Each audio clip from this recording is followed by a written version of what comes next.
We are back at it again here with another video with Invest for Tomorrow. To the first time viewers and investors, welcome to the channel. To all subscribers, welcome back. I'll ask for returns for you guys to smash that like button. And here we are with the SPY, the S&P 500 index, and we need to talk about what the charts are showing.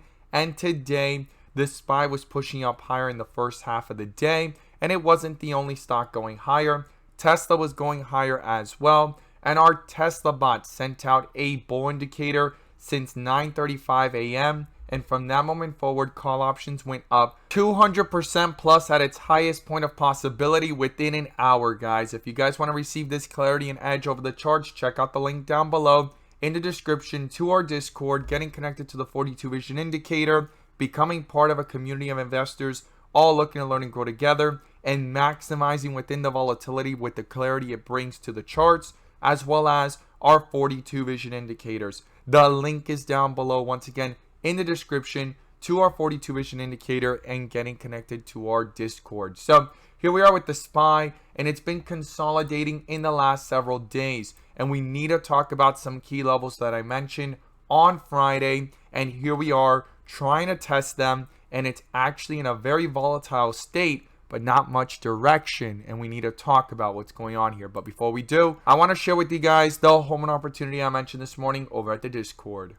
So the home runs of the day were spectacular, beyond expectations, and if you guys want to know about these stocks early on in the pre-market, check out the link down below in the description to the Discord, and by joining, you'll become part of our growing community of investors, all looking to learn and grow together. So these are the two stocks I mentioned this morning. Both of them gave jumps of 3 to 5%, 5 to 10% plus, but one of them turned out to be a home run, and that was APDN, full strength on the pre-market here on 42 Vision, consolidation towards the bell, and right after the bell, it jumped up nearly 50% plus, consolidated, and hit a highest point of 200% plus on the day, guys. If you guys want to know about these stocks early on in the pre-market and receive this edge and clarity over the charts, and we strive for opportunities like these every single day, check out the link down below in the description to the Discord. We look forward to having you join us, and let's jump into these charts. So here we are with the SPY, and it continues to consolidate here within the volatility, and we've talked about in previous videos how we've ended up at this point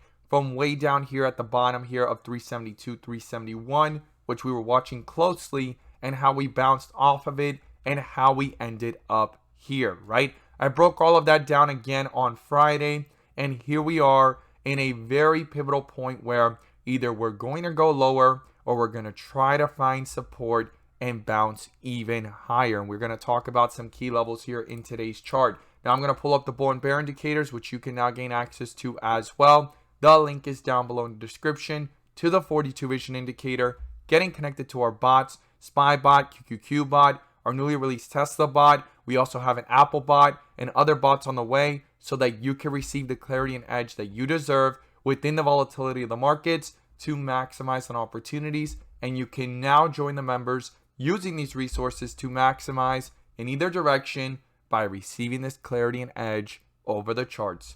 So here we are with the SPY, and if you look closely here, every time we start getting a lot of bull and bear indicators, things start to get volatile. But once we get those clean bull indicators that go higher, or bear indicators that last a little longer, things tend to stay in that consistency for several hours or days, right? And same thing here with this bull indicator all the way to this point. When things started to jump around, it kind of sat sideways, and you could see the consolidation there. This one was short-lived, and this one has been a very consolidating point, right? These several changes here of bull and bear indicators, they're usually predominant, and they last for several hours to days at a time. The last time it lasted for several days at a time was from the 26th to the 29th. Now, this is a very pivotal area right now because we have hit several resistance levels that we've talked about in previous videos. The first one was 405, 407. It's fighting around that area, but 410 was a key level of resistance, and slightly above that was right around 411, right? So we just rounded down to 410 since it was 410.88. And from that point forward, we needed to watch how it reacted in this area. Came up to that area, has been fighting in that area for the last several days, and now it's rejecting, and the last thing we have here on the 30-minute is a bear indicator. Now, we do need to go ahead and look at things from the bigger picture, because even though I'm watching the 30-minute, we need to see what's going on here, because the last several times we shifted into dark green with red borders on the 4-hour, even though we're under a bull indicator, it lasted for 2 of these back to back, and right here about 4 of these back to back. So super important that we just hit our first dark green with red borders. And if this continues, I'm going to be watching on 42 vision. If we continue a shift like this, or if it's short-lived like this one and quickly gets canceled out by a dark green with green border shifting back up with strength, and this bull indicator holds true.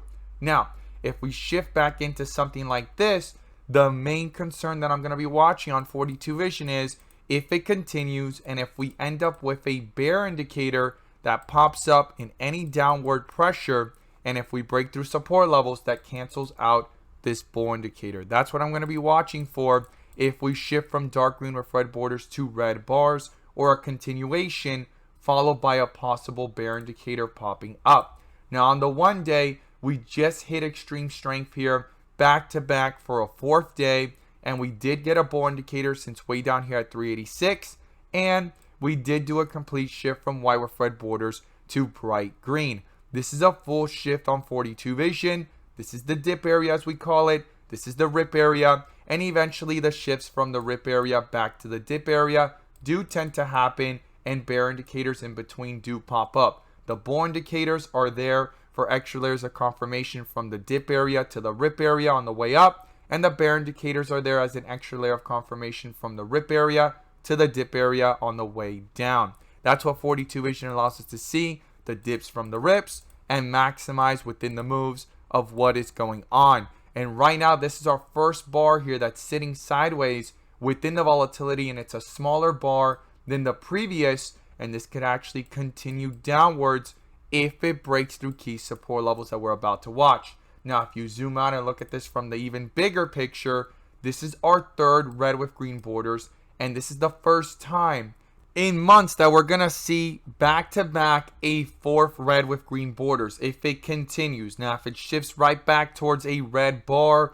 or a smaller bar, it's something to watch like it did right here, because this bear indicator has been active, and we've known it since January 24th, and we've been actually comparing how this crash has been working out and playing out, not to the 2020 and 2018 crash, because what we're looking for, yes, we want to see that bull indicator, because once these bull indicators pop up, they last for several months and years at a time. But if this bear indicator continues to hold true within all of this volatility, we've been comparing it to the 08, 09, 07 crash way back here. Once a bear indicator popped up, it had its small runs, but things continued down lower. And same thing here in the 2000 dot-com bubble, having its pops back up and then going lower again, in between lasting for several years. So right now, that's what we have to compare.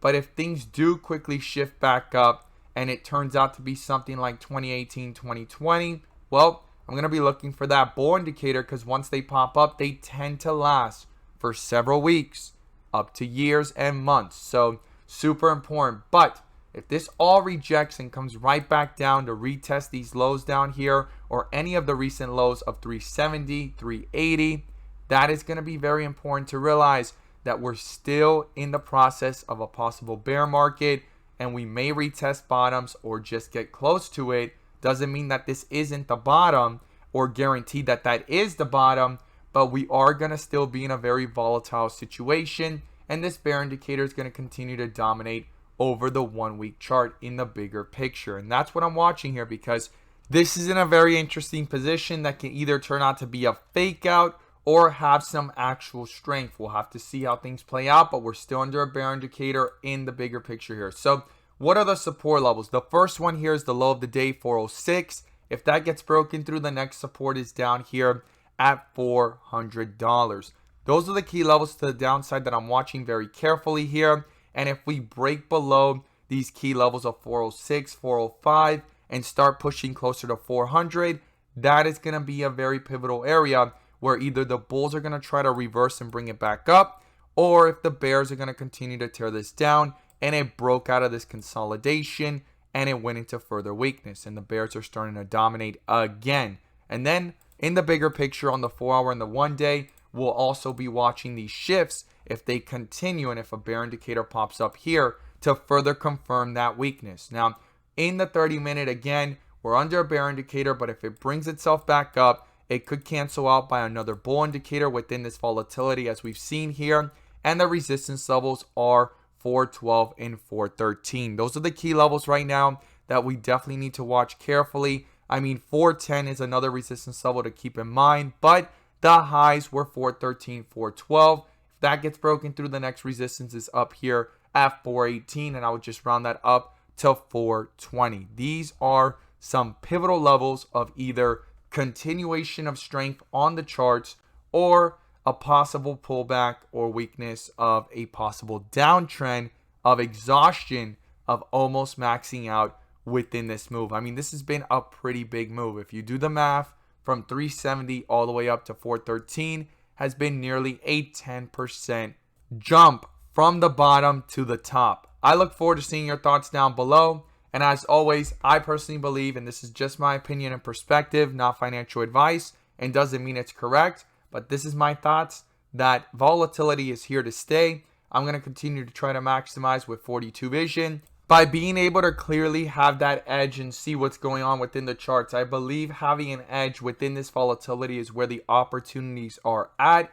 We're not sure yet if we're out of a bear market, and if we are, opportunities are going to continue to present themselves, but I believe volatility is here to stay. Even if 362 was the bottom, there's possibilities of coming back down and retesting it or getting close to it and then bouncing back up. But there's no clear direction, in my opinion, right now in the overall market with everything going on when it comes to quantitative tightening, which we've talked about already. Interest rates are going up, and the Fed is working on making its decisions while it's trying to combat inflation and also the recession fears that may be already working itself out or on its way. We don't know yet, or we may not even see a recession, but there's still other factors having an effect and an impact over the markets in the bigger picture, in my opinion, and volatility is here to continue.